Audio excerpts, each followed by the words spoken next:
6 na araw bago ang eleksyon, meron pa rin mga voting precincts na nakakaranas ng aberya sa mga gagamiting PCOS machine. Paniguro ng COMELEC, hindi nito maapektuhan ang resulta ng eleksyon. Inanunsyo rin ng COMELEC na nakatakdang dumating ngayong araw o bukas ang source code ng mga PCOS machine. May news to go si Athena Imperial.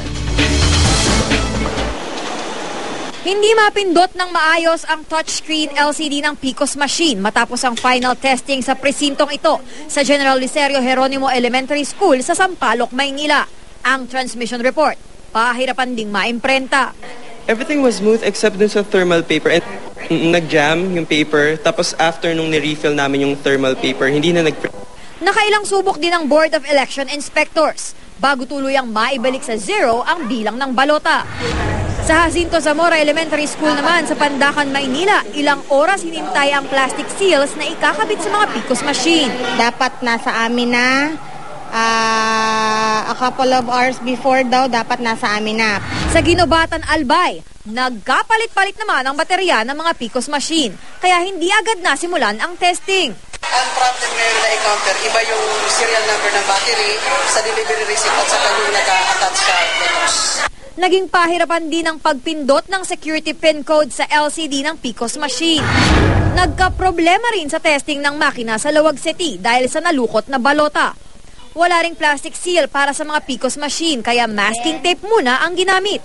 Kasunod naman ang pag-amin ng New People's Army sa pagkumpiska sa ilang sako ng bigas sa Cotabato, hindi tinuloy ang final testing and sealing ng mga PCOS machine sa ilang barangay sa bayan ng Magpet. Ayon sa NPA, kinumpiska ang mga sako ng bigas dahil posible raw magamit ang mga ito sa vote buying.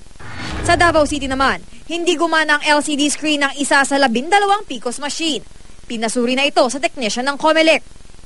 Sa kabila ng mga aberyang ito sa final sealing and testing ng mga PCOS machine, tiniyak ng COMELEC na maliit lang ang magiging epekto nito sa magiging resulta ng eleksyon. Small glitches which affects not the count.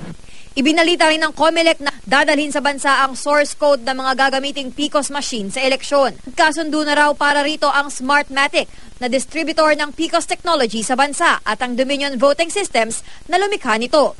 Ilalagak sa Bangko Sentral ng Pilipinas ang source code.